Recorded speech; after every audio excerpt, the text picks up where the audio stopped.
let's break the mold. Chasing the stories yet untold. Passion ignites like a blazing fire. Knowledge takes us higher, higher.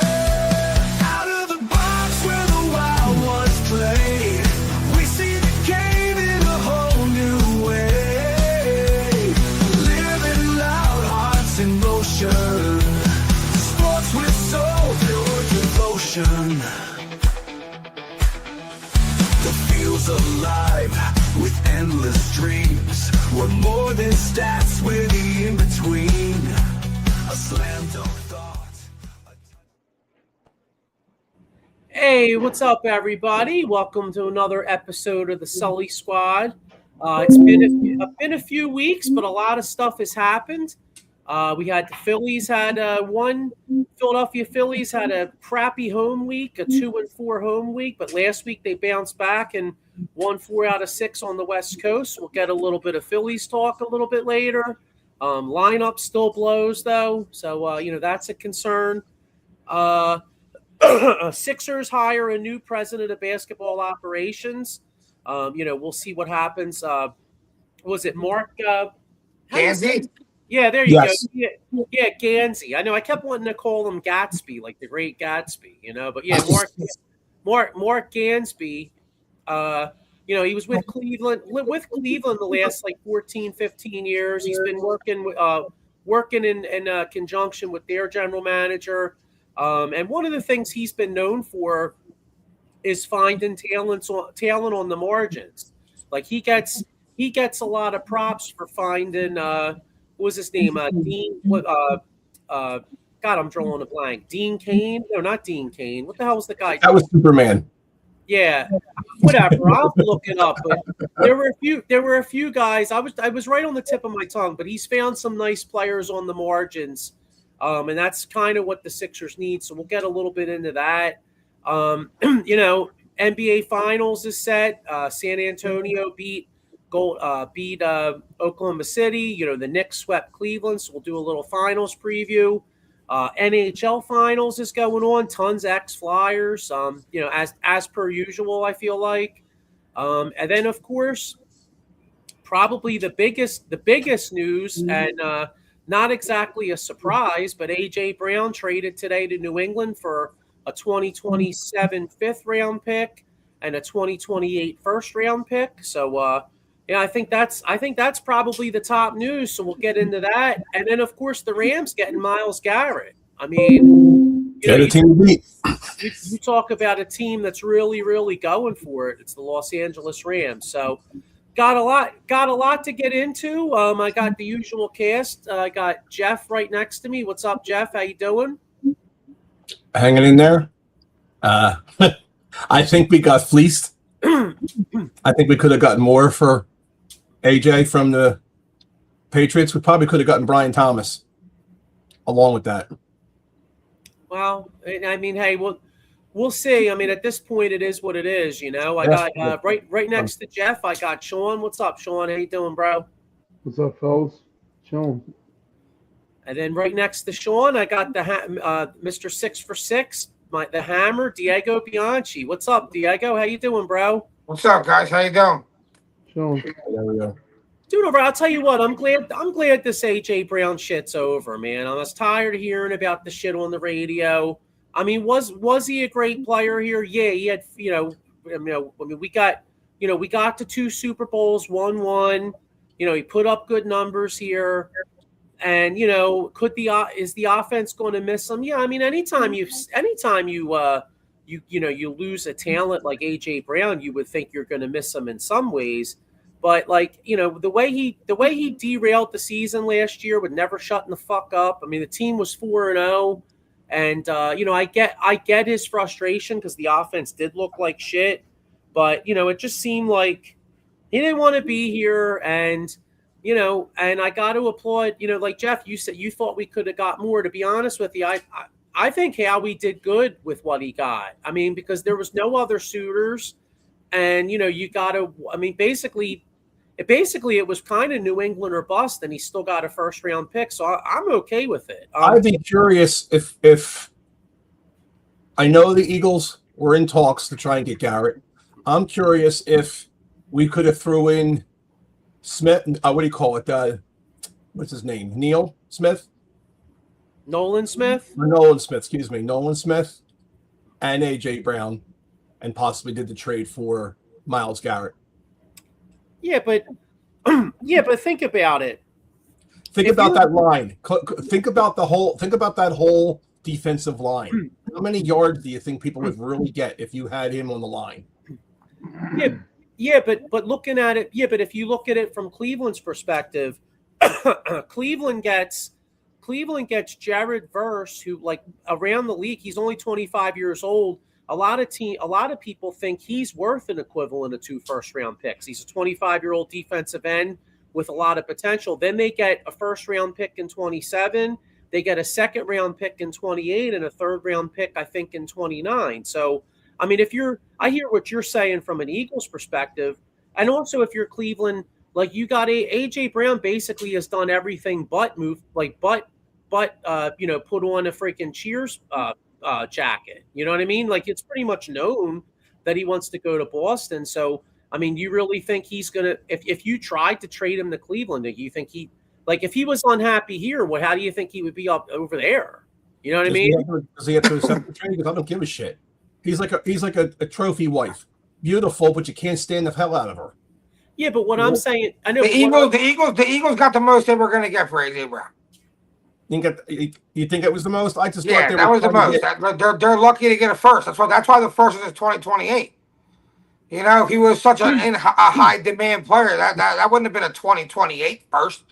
You know, you're getting a fifth to 2027 and a first. That's Eagles made out good, and the Patriots made out good. Yeah, and if you think about it, if you look at AJ Brown's Eagles career in its totality, I mean, what a great trade. Like think about it. The Eagles traded a first rounder in 22 and a third rounder. You bring AJ here for 4 years, you get to 2 Super Bowls, win 1, and then you peddle him off for a first and a fifth. So basically, you got AJ Brown's best football, arguably, probably. I mean, could he be successful in New England? Yeah, but a lot of teams actually are kind of getting a little concerned with his knee issues going forward, and he is 29 years old. I mean, I think he could put up good numbers in New England, but it wouldn't shock me if this trade isn't all it's cracked up to be for New England's sake. Sean, what's your gut thought, Sean? I mean, you got a first round and a fifth round, but I would have went a player like Christian Gonzalez, and we heard Kevin Boutte was involved. It would have been nice, but both are in contract talks or whatever. But I mean, like you said, the drama's over with AJ. Off to bigger and better things. Devontae Smith now becomes the number one. Now we get to see with all these wide receivers we have: Hollywood Brown, Elijah Moore, Devontae Wicks, and that new guy that they just signed from the Packers. Yeah, knows Mannion's system, so it should be interesting, man. It seems like Mannion, from what you're hearing from some of the I watch Good Morning Football and listen to some of them, and they seem like Mannion is really catching on with the players, and with all these extra wide receivers, like you're saying, Sean, which makes sense. It seems like they're going to throw the league off. We're used to having a big guy on the outside and then just throwing in, obviously, Devontae. Devontae's the number one for us, obviously, and he runs great routes. But now you've got guys who have a lot of talent running around the field. How are you going to cover them? Eagles they pretty much already replaced AJ Brown's targets. If you want to be real, with Mekhi Lemon and Stowers, they're there's AJ Brown's targets for the year. And you got what's his face who goes over the middle, Hollywood Brown. He'll go over the middle. So we don't have to worry about the what's his face going down over the middle anymore. Devontae Smith. Yeah, Don't forget about Dallas Scott. Like the Eagles have, there's only one ball to go around. If anything, AJ Brown was kind of the odd man out when you go and get draft a receiver in the first round and then move up to get the number one, a great receiving tight end in Stowers. So.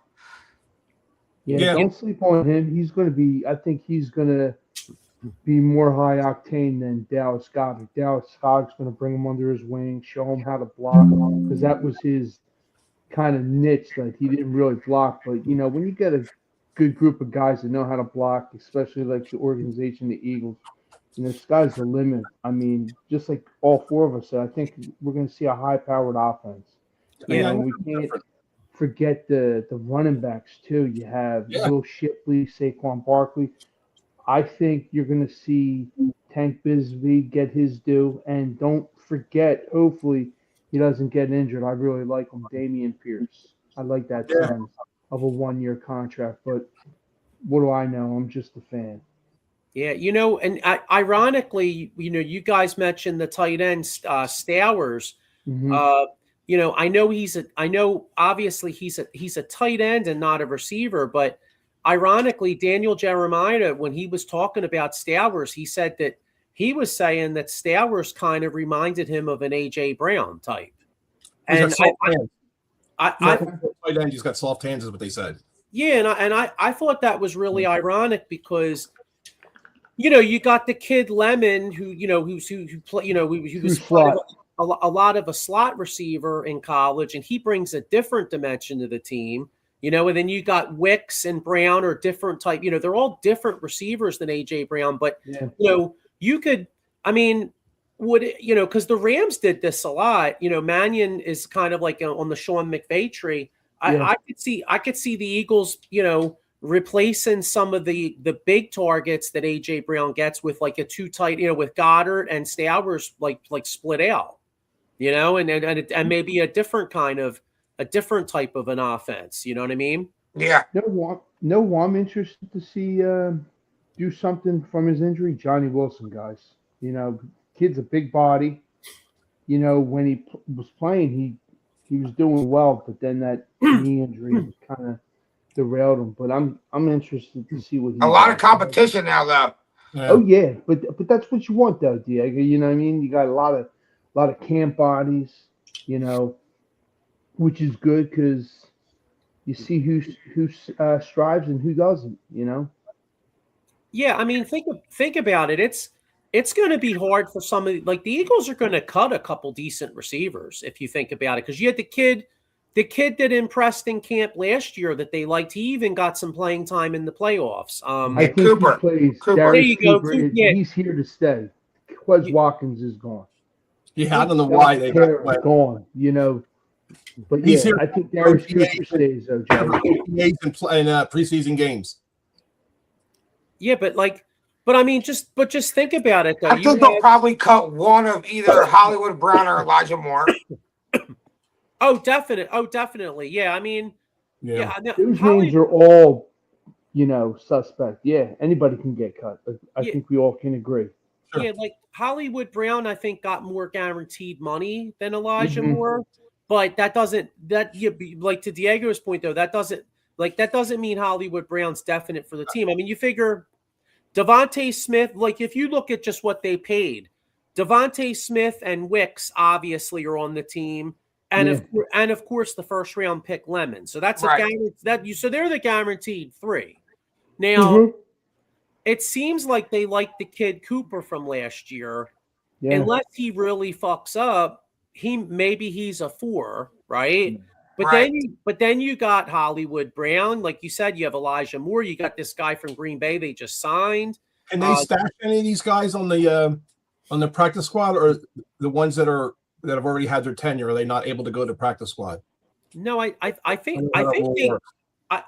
they changed it. I think COVID I think changed the practice squad, because it used to be literally just young no-name guys on the practice squads, but now they even have veterans on there. So ever since the COVID and the extra game and the 17 weeks, I think now there's more guys on the practice squad, and there's a lot more leeway. But the only problem with the practice squad though is you can lose. If the Eagles try to get cute and stack like a Johnny Wilson or a Cooper on the practice squad, if they look good in preseason, there's a real good bet they're going to lose one of them guys. So here's my question: if they're on the practice squad, can the player or whatever say no? I don't want to go to your team. If let's say whatever, Chiefs, Rams, whoever comes over and says, we want you on our team.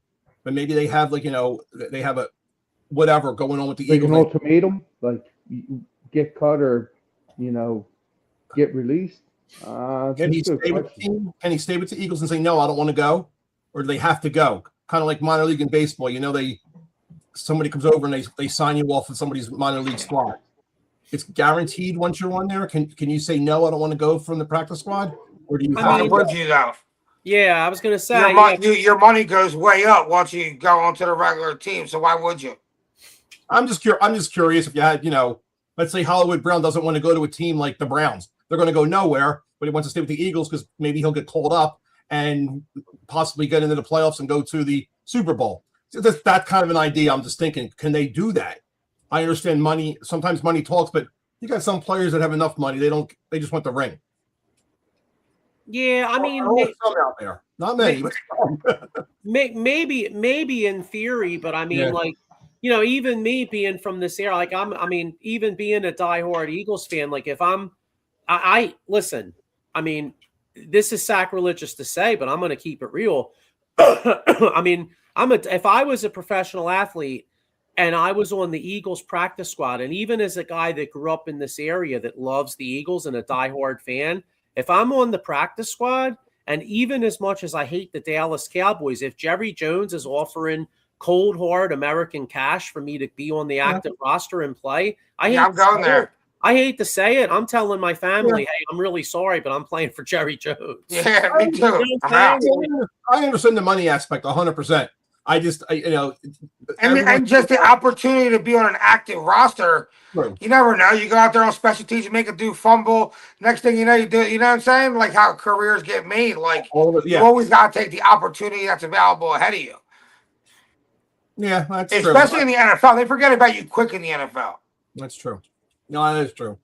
I just thought, you never know if you have some kind of, I don't want to say deal going on where we're going to bring you up week 4 if so-and-so doesn't really cut it. So just stick around here. Don't let anybody sign you if you want to stay with, you know what I mean? I didn't know if that was like feasible.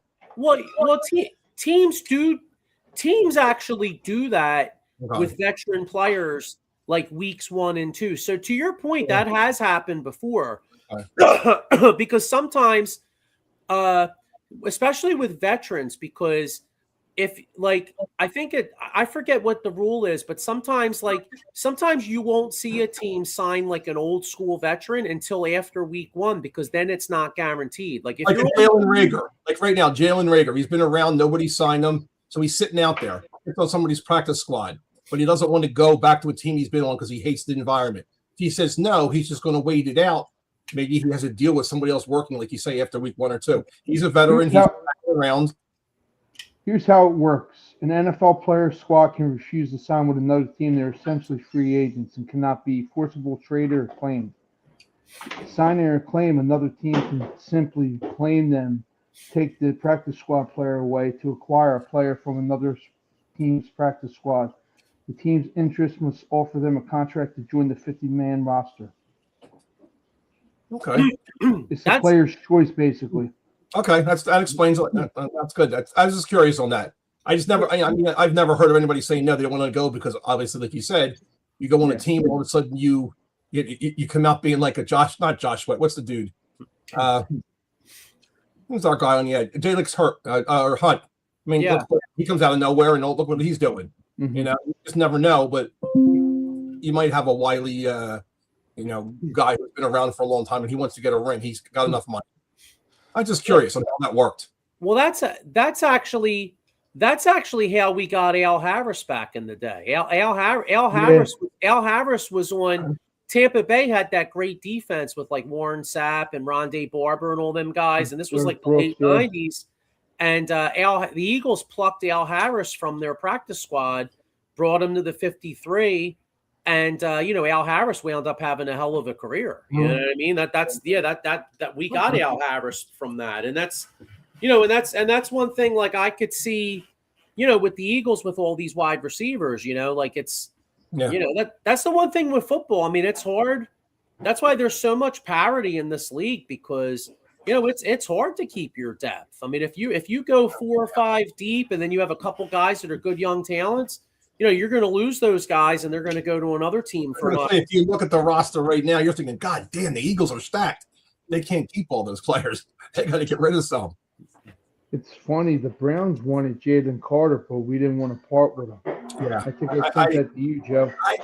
I heard that a lot today on the radio, and I'm thinking, I don't know if I would want to get rid of him either.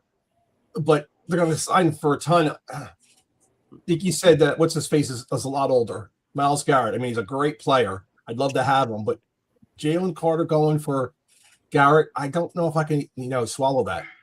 But it makes sense. They wanted a player like Jared Verse. When you look at like future defensive stars in the league, it's Jalen Carter, Jared Verse. They're in that conversation. So it would make sense. That's who they wanted. Right. I got to be honest with you. I probably would have done it. I mean, Myles Garrett's Jalen Carter has. I'm not doing it because all the draft picks you also got to attach to it. Well, I was about to say it depends on how many draft picks. If it was Jalen Carter and just the 20s and just one first round pick, I may have done that because we were getting an extra pick for AJ Brown at that. They point. probably wanted the same exact package minus Jared Verse at Jalen Carter. Mm-hmm. Yeah, see, I don't think I'm not doing all that. Yeah, See, I think the Rams are much more like older, right? They got Stafford, they got Devontae Adams. Yeah. Like they're willing to bet 1-2 years. I feel like the Eagles have a team they can build around for the future. Are you going to mortgage that for Garrett? It's funny you say that because what's his face was saying the same thing. They believe this is the swan song for Matthew Stafford for like 2 years. They're going to give this year and next year if they don't win it.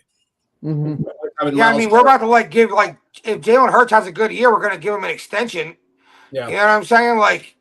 Yeah.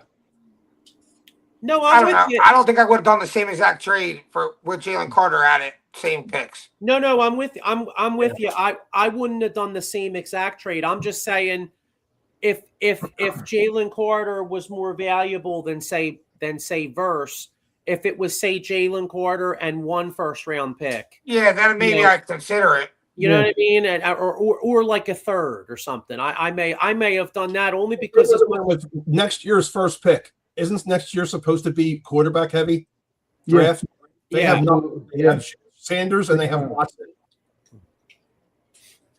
Yeah, they're gonna suck. And they're gonna keep Dylan it. Gabriel, man. Dylan Gabriel. That dude sucks too. They don't seem to have. It's the funny thing is though, I actually kind of like what the Browns have done with their offseason, except like you said, that without a quarterback, you're not going to do dick. But I mean, if you literally just looked at the Browns roster minus the quarterback, their roster is not bad at all. They had a good draft too. They had a pretty good draft. Didn't they get the guy I liked, the Arkansas quarterback, Taylor Green? I think so. So did they? Yeah, I don't remember. I don't remember that. They did get it. Okay, basically, if you're the Browns, you just have a bunch of darts you're throwing at the dartboard and hope one of them stick a quarterback. Pretty much. But I mean, and like I said, I think everybody's given up on Deshaun Watson, and believe me, I understand why. I mean, he hasn't really done shit in like 4 or 5 years. So I get it, but I'm a little intrigued to see. I'm intrigued to see if maybe there is some improvement, just for the simple fact that I think he did get married in the off season. Maybe the guy matured a little bit. I don't know. We'll see. If you're a player, I mean, one thing that I'm trying to think who was on. Didinger was on, and he was just talking about locker room presence and how he said that the locker room loves AJ Brown. They really never said that they love Hurts, and they believe maybe Hurts, it was the issue in the locker room and not on the field. And we know all this shit going round and round, and I am happy he's finally gone. We'll probably have to listen till the end of this week of bullshit about AJ Brown, whatever. Then it'll finally just go away. Let's see what he does. But if you have somebody in the locker room, I mean, I'm trying to think of Now I was going somewhere, but I forget. Look, I even put Sean to sleep. Would AJ like I don't know. I feel like Tom Quarterback, Brady, that's for what- example. Like I Watson. don't think AJ Brown acting that way on Tom Brady's team would have worked. Do you think Watson? No. Do you think Watson has respect for the players he's around, or you think they're kind of done with him? Sean Watson. Hopes. Yeah. Deshaun Watson. Do you think the Browns players themselves, not the the upper brass? Yeah, I think the players. I think Yeah. they dap them up. They're cool with them. Whatever. You don't think they're I kind think of over Shador. Come on, Just No, like I don't Diego think they get involved in each other's feelings that way. Like he's a grown ass man. Like I don't care what you did. You know what I'm saying? You get paid to do something here. I get paid to do something here. Just like Brandon Jacobs said on another level, we know what he talked about. He goes, you know what, man? We're all players. Screw the politics and religions. Let's just play some football. That's what I mean. Like we're all there to do a job. Like I don't think these dudes get that involved in their feelings with that shit. Yeah. It looked like AJ Brown to me. Like honestly, if you're a wide receiver on that team, you're really going. I don't care what anybody did. They can bring whoever they want to play quarterback. If he throws me the ball the best, that's who I want to be my quarterback because that's going to get me paid. If that's Deshaun Watson, that's Deshaun Watson. And your skill set. Like, come on, you know what you bring to the table. Like you said, you can talk all that talk. It's all hearsay. As a player, wouldn't you want though a quarterback to be able to feed you so you get the yards, so then you can get the money? Right. If that's Deshaun Watson. That's Deshaun Watson. Deshaun Watson's not going. Deshaun Watson to me is done. Me too. I mean, honestly, I think. Yeah. If I think Shador's the most talented one out of all of them. If he's going to get the ball to me, he would be the one I'd want, and Deshaun Watson just won't be as I'm saying as popular. I know I say locker room, but locker room runs over to the field. I would rather have him throw me the ball than Watson. To me, Watson's from it too long, and it's not going to feed any of those guys, and they're not going to get their numbers. And like you said, money talks. Yeah, I mean, well, this year will show it. I mean, they'll have a, they'll basically have a training camp battle. They'll be one of the few teams in the NFL that has an actual quarterback competition in training camp, probably. And then, if Shador plays well, he'll play. If I mean, to me, I feel like that playing the kid Gabriel, in my opinion, is a waste of time. That kid just screams. Gabriel screams like backup, like the kind of guy. Like I could picture Dylan Gabriel being a backup in this league for like 8 to 10 years, and then we're looking at him like maybe a decade from now, and he's like the next Sean Mannion, and they're like, oh, he's an OC. You know what I mean? Like, wasn't it Nate Peterson or something? He was around forever. Was it Nate Peterson? He was a quarterback. He was on the Raiders. He was on the Browns. He was on the Bills. He was like everywhere. Yeah. Oh yeah. Well, they have all kinds of guys. Well, look at Thomas. Bridgewater. Bridgewater's the same way. Bridgewater's been on almost like every team in the league.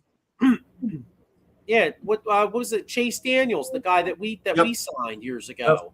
Yeah. Now he's on like ESPN. Dan Orlovsky. He was a backup for a long time. So. Yeah. Who's the Colts quarterback? Or do they have a quarterback competition? Daniel Jones. Daniel Jones, but he's hurt. Yeah. If he's hurt, they don't know whether he'll be back for game one or not. If not, they're saying Anthony Richardson looks so jacked and, but can he stay healthy? That's the right. on the kid. Did the mindset change? Can he throw the ball? That's it. Yeah. Right. Can he read plays, or is he just jacked up and looks good? He's kind of like an interesting guy, right? Because he's still in the league. He's super athletic. He's strong. Like, what if he comes on and looks great? Right. Yeah, like I think he had a freak accident where he got hit in the eye or something. But that's Anthony Richardson. But just like you said, maybe he does get that job until Danny Jones comes back from what, a torn Achilles, right? Yes. Yeah, I think it was an Achilles. Yeah. I mean, say he can play good football. That's a guy that I could see like the Cleveland Browns trying to trade for or something like that. Yeah. Yeah. And if you're the coach, you want Daniel Jones back because of how good he looked. You know what I mean? How good he looked in. I was watching the offense, like his offense. The insiders. They're on before Good Morning Football, and they out of nowhere they pulled Suppose they had Randall Cunningham come out now in his prime in this league. They said he would run the league with his power, his strength, the length of his leg, speed. They said he would run the league. He would be 10 times better than Lamar Jackson. I mean, they were showing the throws that he has when he got hit, in the knees and he fell on his hands. It wasn't tackled, slid up through the touchdown, kicked the 91-yard punt. They said that he would run this league. I was like, be interesting, wouldn't it? It would. It would. I don't think so, because he couldn't read a defense. Why would he be able to read a defense all of a sudden? That's because Buddy Ryan never gave him anything. He was defensive mind, and he had nobody to help. He would basically, Randall, go out there and get me some points. Yeah, it's a different league. Yeah.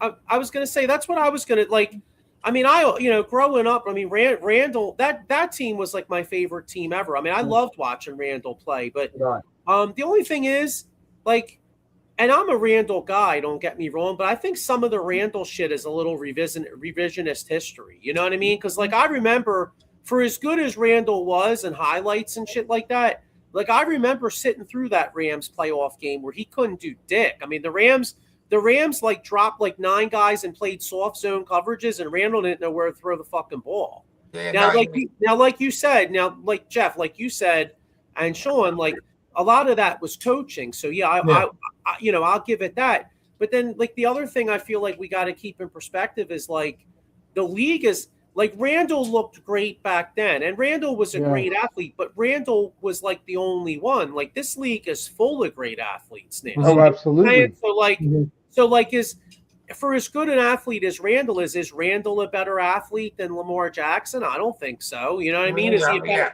you know what I mean? So it's like Williams' size and look kind of reminds me a little bit of Randall. Because Caleb's a big guy, tall guy, kind of on the skinny side. Caleb Williams? Yeah, he just has his size and kind of his sling of an arm and stuff. Because that's what Randall just flicked his wrist and the ball went like 60 yards. You take a look at Caleb Williams now. It looks like he's been eating donuts, man. He looks like he's out of shape. Yeah. Really? Yeah. He said he was making some ridiculous passes in practice, though. Yeah, true.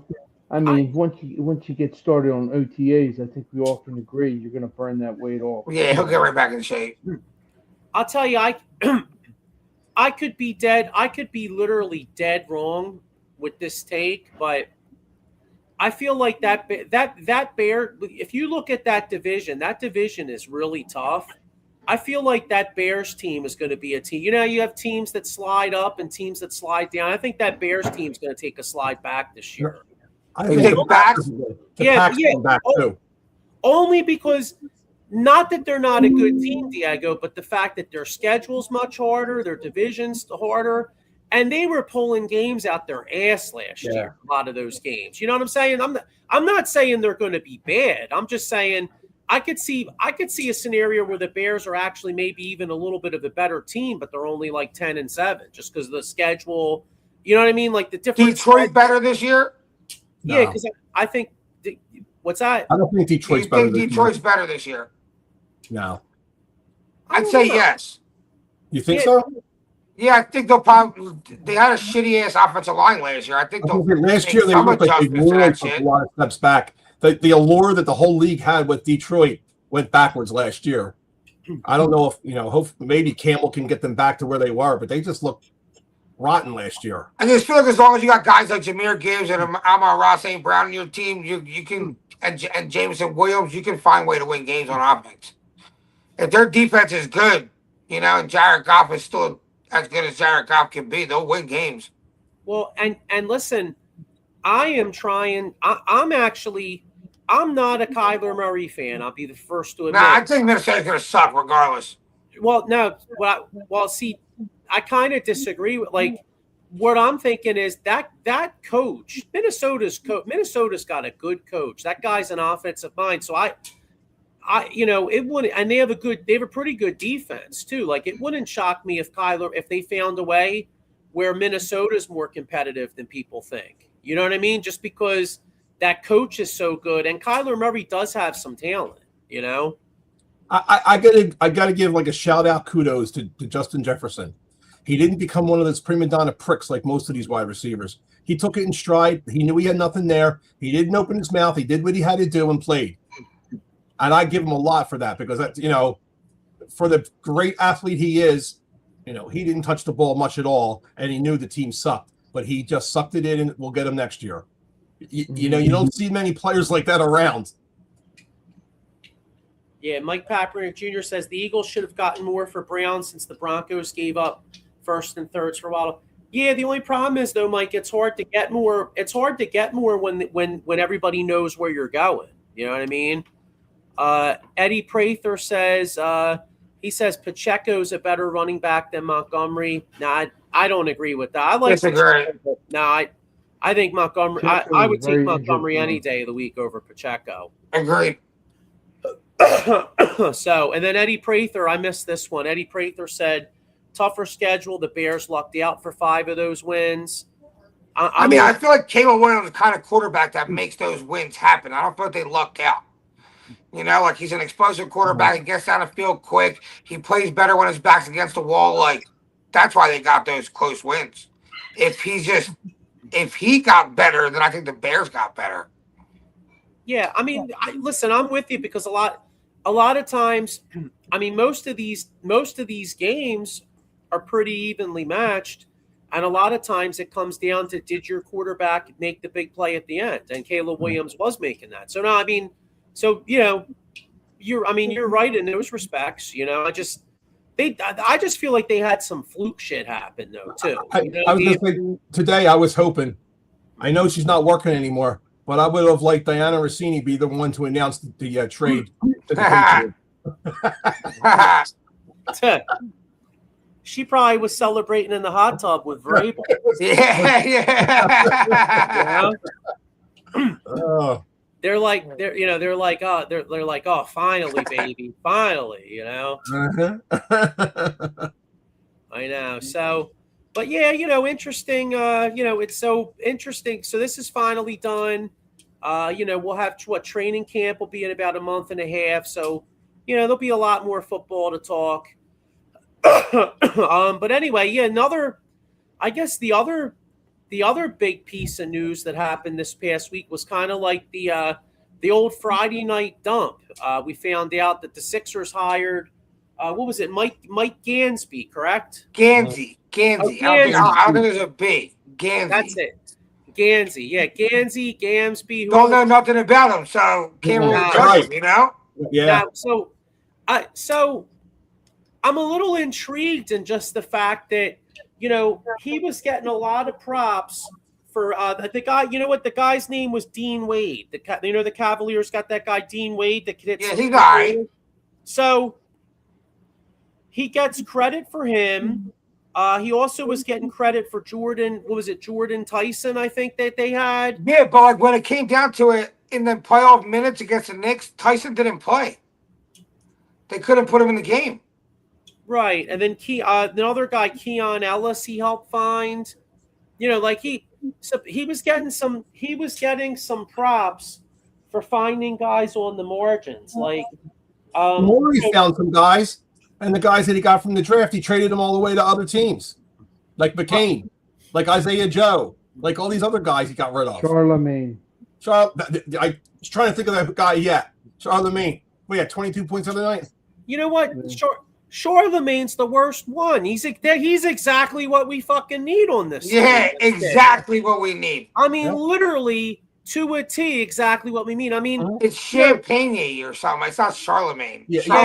Charlemagne's the guy on Breakfast Club and the radio in New York. Yeah. Champagne, right? Champagne. There you go. It's like champagne or something. Champagne, Maine. Yeah, well, you know what the problem is that the Sixers owners can't pronounce his name either. Yeah, they thought he was Charlemagne. They were trying to trade Champagne and they the wrong one. Yeah. They're like, oh wait. Did you see? The reason they cut him is because they wanted Max McClung to be on the slam dunk. Yeah, it's the stupidest thing. Yeah, that's the stupidest reason. It's not. For you to do that, though, what was he doing?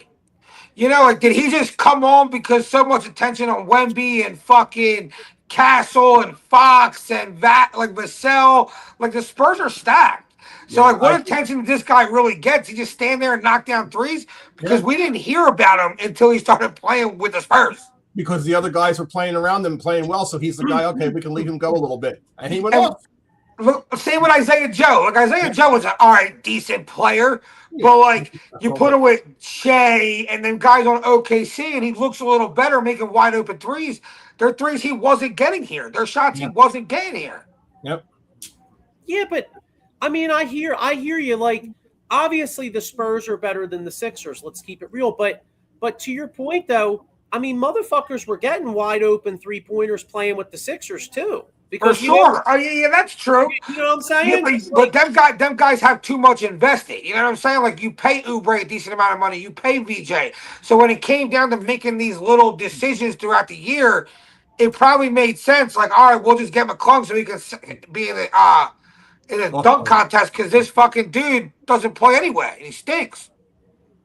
Right. But they don't give him the chance to play, and they don't know what he has. I mean, maybe we don't have any talent assessment guys. No. People who can, like, watch basketball and see talented guys. That's where I think if they keep Jameer Nelson, he should be somebody along the lines of being like Italian evaluator. I thought Jameer Nelson should have got the job. I was on the fence on that. I could see him getting it. I could see him not. I don't know how he really is per se because he wasn't here, so I don't know what kind of personality he has.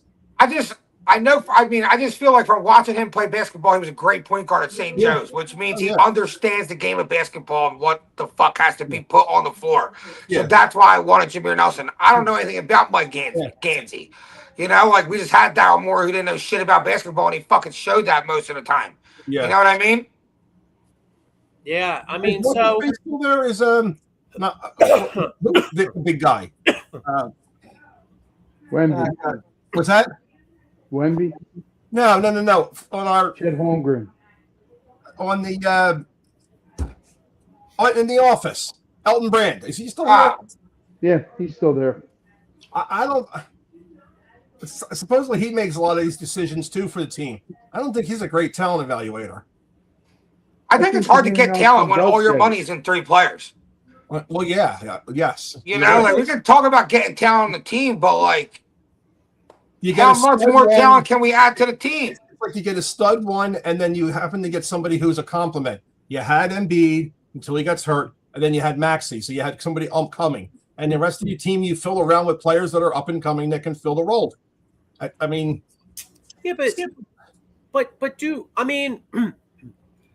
it the talent evaluation or the development of the talent? Because, like, I mean, the playoffs is littered with former Sixers draft picks. I mean, even go back to 2018, Landry Shamet killing it with the Knicks, right? Paul Reed played well for Detroit. McCain played well for Oklahoma City. Champagne or whatever, however the fuck you say his name, for San Antonio. You know, the Sixers fucked it up, but the Sixers found them, right? So the Sixers find all these guys. Isaiah Joe didn't. By the way, Oklahoma City, I wouldn't mind getting Isaiah Joe back if you could. I don't know how it works. I sent you something. I think we can get him, Joey. I was going to say Oklahoma City is looking to move Griffin, because the thing is, Oklahoma City has a lot. You know, you talk about us having financial problems. Oklahoma City is well into the second apron, so they're trying to get rid of some.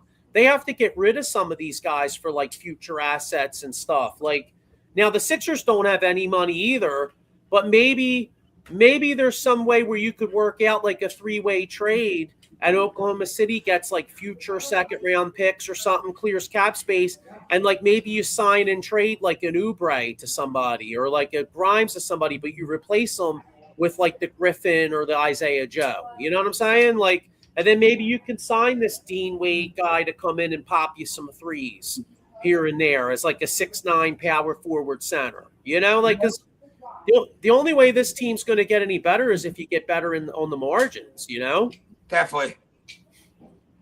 I saw a rumor trade. What do you guys think of this? It was I don't know if it has any validity, but it was Paul George to Detroit for Karis LeVert, Duncan Robinson, Isaiah Stewart, but we'd have to give up a future first round pick, but I think it was like protected or something. But I don't know. That.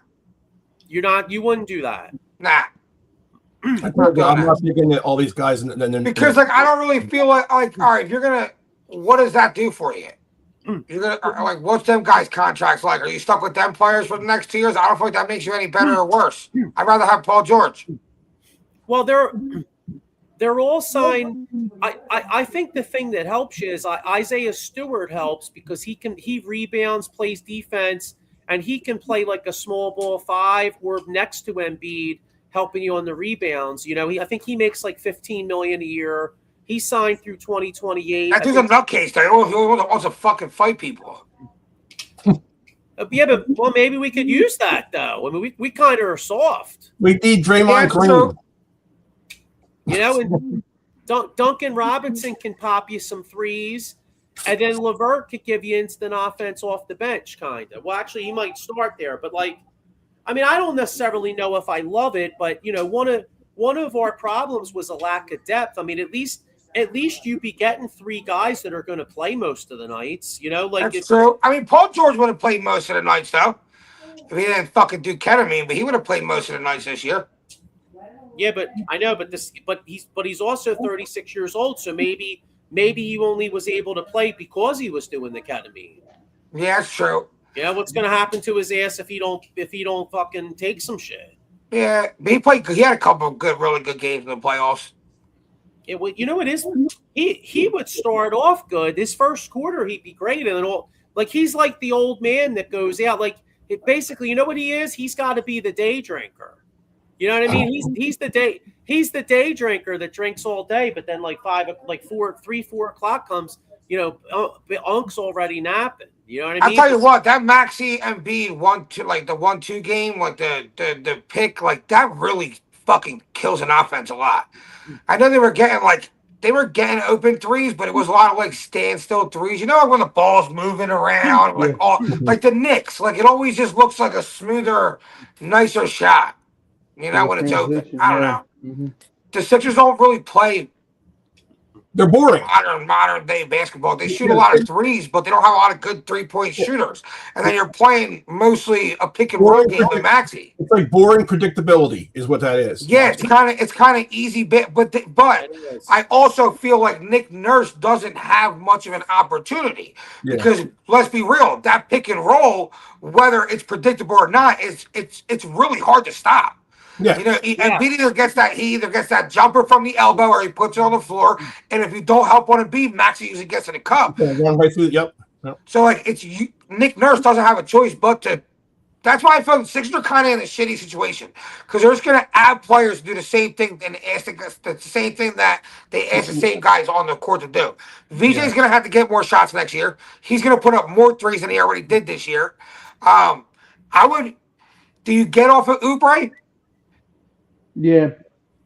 I read that he, you know, like a team like the Lakers might swoop in and get him. But see, I don't really want to just lose Oubre. Me neither. Like how important was he on Tatum and Brown?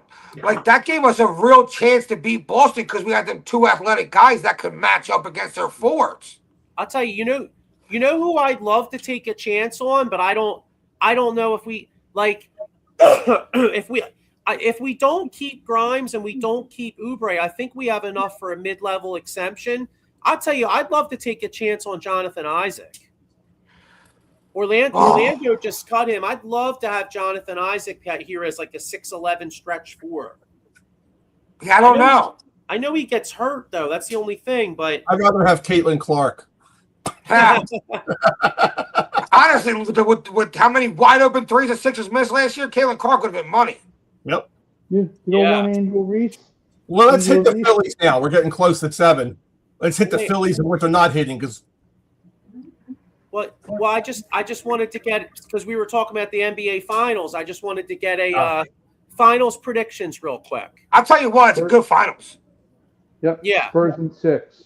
It's Spurs. I got the Spurs too, but I'll tell you what, the Knicks play. If the Knicks shoot the way they shot in every series, they're beating the Spurs. What about you, Jeff? Do you have any feeling on it at all? I'll just go with Spurs because I know Stephen A. Smith loves the Knicks. So Yeah, We know What do you where think, Joe's Chuck? going. So I gotta be real with you guys. I think the New York guy, I forgot about you. I think I like Knicks in 6. I think the Knicks beat them. I really do. I think the Knicks. One of the things. This will be interesting, and it's hard to get a sample size because they only played a few times this year. Believe it or not, as tall as Wemby is, you wouldn't think this would work. But OG Anunoby really played Wemby really tough. OG Anunoby is such a great athlete that even though he's only like 6'7", 6'8", he's got like a 7'2" wingspan. And the both times the Knicks played them, Wemby had some trouble getting some shots off, and a lot of it was because of Oubre. I mean, not Oubre. I'm sorry. OG. Yeah, OG. I feel like Wemby's in a zone right now, though. If the Knicks lose, we should all go to a Phillies game together, and you have to wear a shirt that we get you that's going to say "I love the New York Knicks," and you're going to walk in front of us a little bit. Yeah, if I got to pick, I'm taking the Spurs in 6. I think Wemby, even if you take him out of the game offensively, Spurs have enough to score with their other guys. Wemby really takes away the paint, and Brunson likes getting into the paint. You know what I'm saying? He likes getting you on his hip. He likes getting into the paint. He likes throwing that little alley-oop to Mitch Robinson. That's not going to work against the Spurs because Wemby takes that away. This is kind of funny. Eddie Prather says the Knicks lost 2 games to the Hawks, who are complete trash. Eddie, I hear you, bro, but they haven't lost since. Yeah, but the Hawks aren't trash. The Hawks have a couple good players over there. That's what I was. I was going to say. There's always that night. That's why they play. You just have those nights when the ball doesn't go in. I mean, I was going to say that the Hawks were up. I think the Hawks were up 2-1. The Knicks have won 11 games in a row. So yeah, they won 11 games in a row. They're on fire right now. The only thing is, how does that lay off? Does it help them or not? They were on fire. They were rolling through teams. You know what I mean? Yeah, I mean the one thing is, because the series doesn't start till Wednesday night, the Spurs. I mean, it's not like the Spurs only had a couple days off. Like now, the Spurs are off. Sunday, Monday, Tuesday too. So you know what I mean? It's not like the Sixers that won that series against Boston, got one day off, and then played the Knicks the next day. Like they had no time to game plan, no time to get ready for that game. You know what I mean? That's tough. But Spurs actually have time to heal up, watch film, get ready for the Knicks. Like they're a little bit behind, but the Knicks didn't know who they were playing until the Spurs won too. Yeah. And then how about the NHL finals? Anybody have any thoughts on that? With I don't want the Knights to win. I hope Carolina wins. Okay, but who do you I don't think? want the Flyers to win. I don't want Carter Hart, Tortorella to win. Fuck them. But who do you think? I mean, but who do you like? I think Carolina wins 4-2. Carolina wins in 6. Carolina is a really tough team. I told you, I did not think the Flyers were going to beat them. I thought they might get one game. They played them close, but I think Carolina is too tough of a team.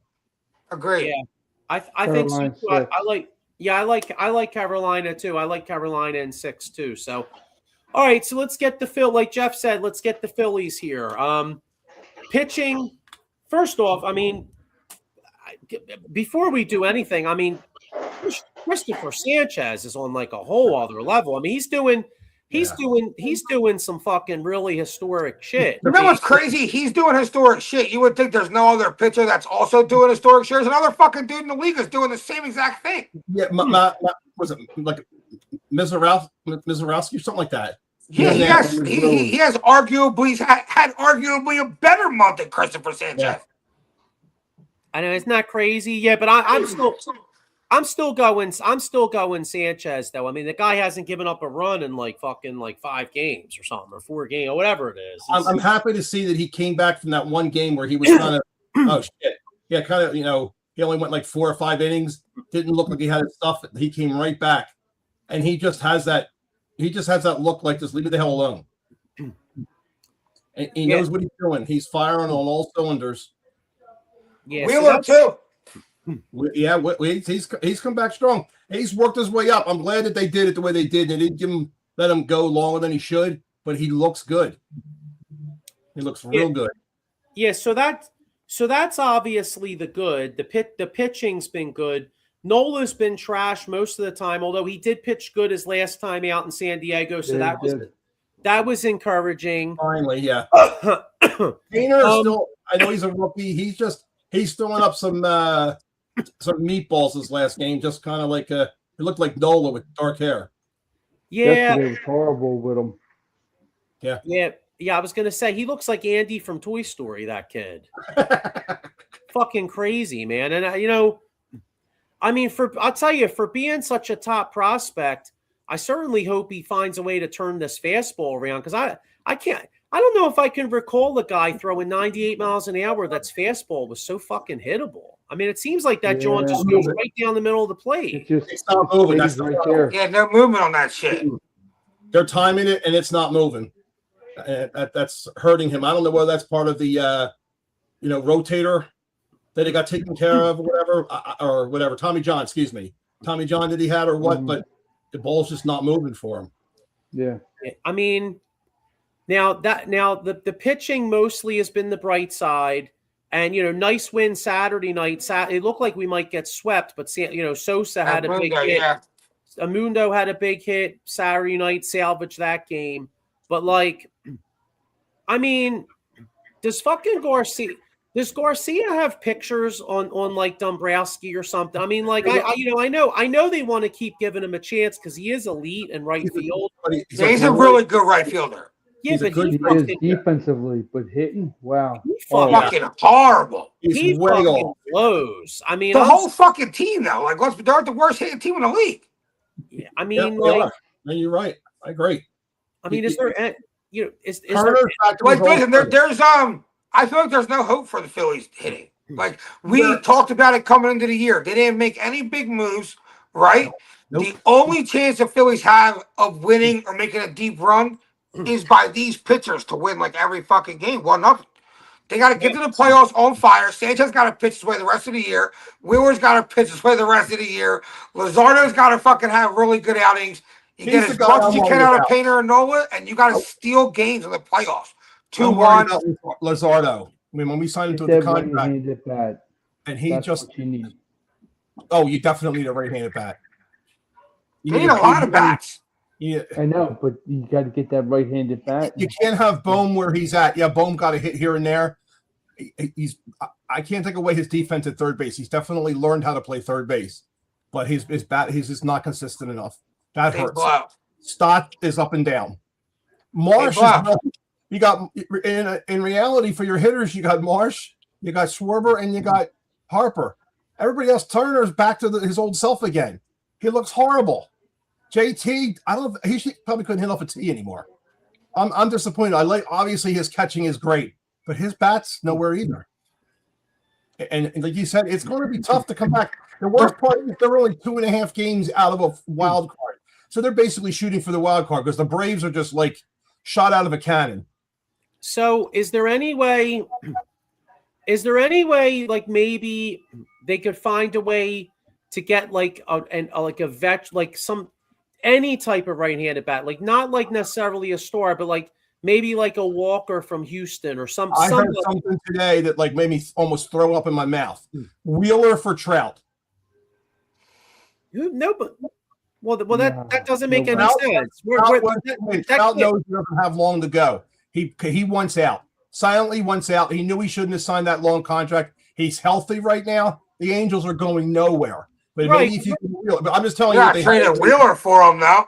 Yeah, but why would the Angels want if the Angels aren't going anywhere? What the hell purpose would Wheeler? Yeah, why would they want Wheeler? They want prospects. They're getting rid of Trout, if anything. And I'm thinking that's never going to happen. But somebody had brought it up and they said, "Oh yeah, they heard the same thing out there and on the radio out there and I would do something like this: Crawford, 2 or 3 prospects from the fucking league, couple draft picks. I would give up these players for my Trout. Our problem is our minor league is horrible right now.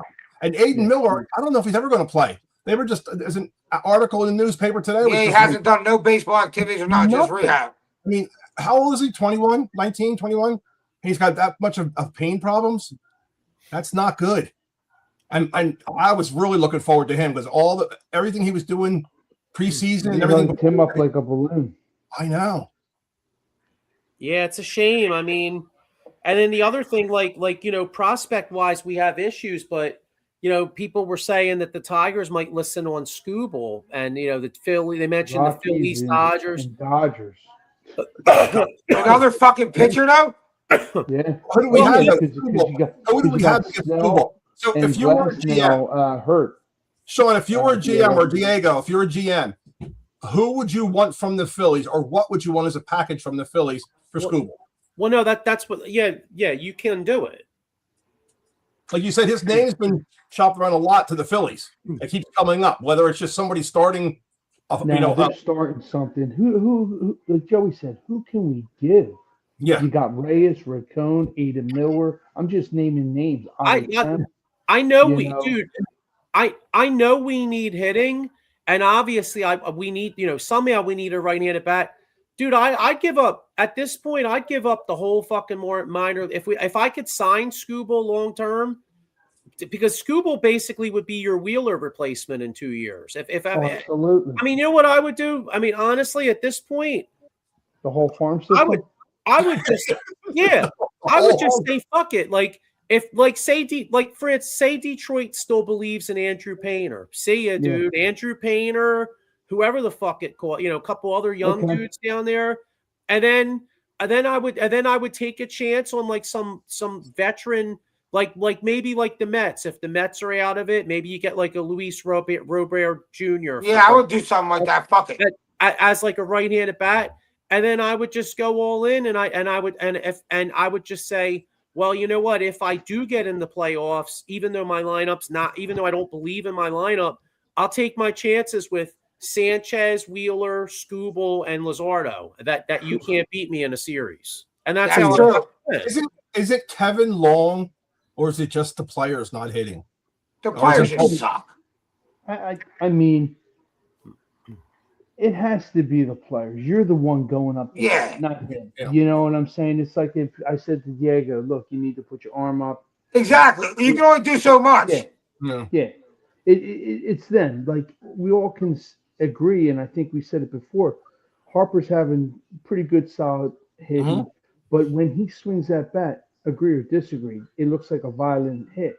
Like swing, he wants to kill. Just do what you do. I noticed Harper has gotten a touch closer to the plate when he stands up there, because usually he's a little bit back further, and when he does that swing on that outside slider, he's way off of it. That's the only thing. Like I try to watch them, and for me, Trey Turner, he's got that damn.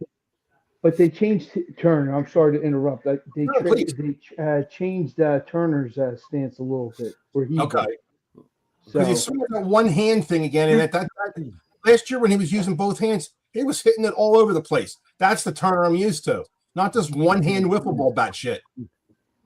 I think they get in this funk and they like to change things up. But like you said, when you get in that box, do what you got to do, Hi, Joe. Hi, Jeff. Hi, Clown. Hi, Diego. Hey, what's up, Pat? What's up, Pat? What's up, Patty? So Polo Pat. I don't know. The problem with the Phillies though is like, I mean, some of these guys, man, like some of these guys, like they're hard to watch, dude. Because like some of these dudes, when they come up to bat, like particularly like Garcia, like when he comes up, I'm like, this motherfucker, he don't even need to bring the bat up, dude. Just bring your hat and your glove, dog. Just fucking bunt, dude. Just do something. You know what I mean? Slide over the plate a little bit further, so maybe the ball will go higher, and they'll call the ball, not a strike. How was he like one of the best players in like a World Series championship, right? Dude, it's crazy. 2023 he was really good, and I think what was he like World Series MVP or something? He's like World Series MVP. If you have a chance, take a look at 2023. Him on the roster, he wasn't pumped and jacked like he is. I think some players they get too jacked They can't swing the bat as fast. No, I remember him being a pretty fucking jacked ass dude. Who? Adolis Garcia on He's Texas. I remember him he's being over jacked, jacked. strong. He's He got won a like bad World swing. Series MVP. He's just got a bad swing. The bat doesn't go up or down. It's like right through nobody's going to throw the ball straight down the plate. Yeah, But I mean, basically, the only chance this dude has at getting a hit is if the pitcher really fucks up and throws it in his hitting zone. Yeah, 100%. Otherwise, he's fucked. You know what I mean? Yeah. Like, basically, if the pitcher screws up and it goes where he's swinging, he might luck into one. here's my That's it. hindsight. The thing Here's is, my Castellanos hindsight. like equally as I would've horrible loved- last year. So if I you would've take loved whose to- defense is better, we still got better at that position. I would have stuck Harper back in right field and picked up Reese Hoskins again and bring that right-handed bat. That just seemed to work. There just seemed to be something there. I know he's hitting like shit on wherever he's at now, but even with the Brewers, it just seemed to be there. Yeah, I don't want Reese Hoskins back. I mean, I'm not saying trade for him now, but that would have been somebody they could have picked in the offseason just to have a right-handed bat for protection. It worked. They just don't have it. This lineup hasn't been nearly as good since they lost Reese Hoskins. Reese, I mean, again, I'm not saying you're right. Reese isn't really doing shit this year, but but the lineup, at least when you had Reese, you had a guy that would walk almost 100 times a year. Yeah, Need a home run. You got to be careful pitching to him. He's going to hit it, a home run, or he's going to walk. What you're saying, right? Right. He would hit you 25 homers. He get you 25 homers, 75, 80 RBIs, whatever. He was a little bit of a threat. And they've never replaced him. I mean, they tried with the center fielder. Who's the center fielder that Bader? No, Rojas. Oh, Rojas. Yeah, Bader, I don't think Bader's doing shit and for the Giants, is he? Not really, but you know what though? I'll tell you what, he's not really doing shit. If I could get him for cheap, maybe he played well here. Maybe I would bring him back just for scenery. If I could get him for like low level prospects, I'd bring him the fuck back. Same. At least he's right-handed, and he's better than what we have. I mean, For sure. The Padres were going to drop, according to they on TV that dropped Padres were going to drop Nick Castellanos if he did not hit a home run in that game-winning home run, walk-off home run. He was going to be dropped the next day, and he happened to hit that game-winning home run. They said that basically saved him being dropped because he's done. Obviously, have you seen any plays in the field with him this year? No. Nah, It's been worse. he's pretty much. I mean, he's pretty much done too. I don't know. I mean, hopefully, and here's the problem too. Like the Phillies just got to hang in there for the next month and a half, 2 months, because one of the drawbacks to having these 3 wild cards is that it really limits who you could trade with, because most of the league is within competing of the playoffs. So like you're not going to, it's not like back in the day where a team was like, like say like Pittsburgh or somebody was out of it. And then you could, then you could be like, all right, well, hey, let's work a deal in like late June, because you're already gone. But like most of these teams, like you guys said, like the Angels are one of the only teams that blow. You know what I mean? Like the Angels blow. The Mets suck. What's that? The Mets suck. Yeah, but even so, like. Yeah, the Mets are playing like the Mets suck. Although I think they've won like 4 in a row, at least until the other day. But like, yeah, the Mets suck. But that owner spends so much money, and that team makes so much money. He's not going to He's not going to start selling now to his fan base. Oh no, to his fans, because as much as they suck, they also have enough talent. They could go on like the Mets are. We could joke about the Mets as much as we want, and they have sucked. They could go on like a 15-5 run. They're trying to move Lindor.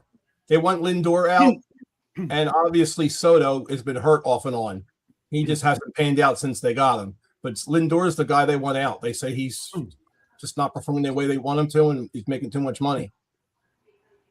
Yeah, but then who's going to take him though? I mean, it would have to be another big market team. But anyway, so All right. Well, listen. Let's roll out of here. I already ate, Sean. It's good. Yeah. Clams and spaghetti, Sean. It's really good. Yeah. So let's roll. He's locked. He's eating now. He's locked. Let's wrap this up here. We'll have There more. you Yeah, we'll be back. What do you think? We'll be back in a couple weeks. Yeah, I guess we'll be back in a couple weeks. By that point, we'll be close to the draft. So, anybody going to All-Star stuff in July? Anybody going to All-Star home run contest of the game here in Philly? Yeah, right. Too much money. You know what's fucked up? I have a Sunday Phillies plan.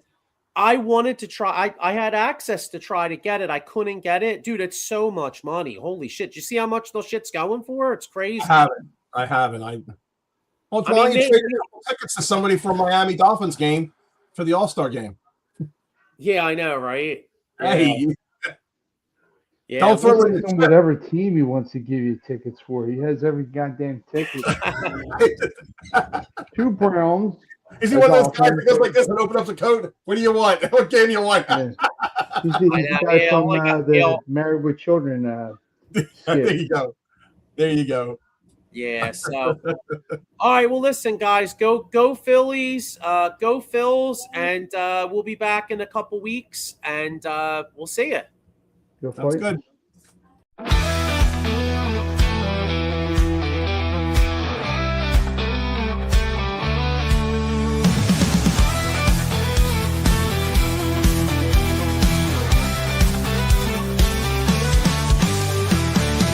Getting strong, let's break the mold. Chasing the stories yet untold.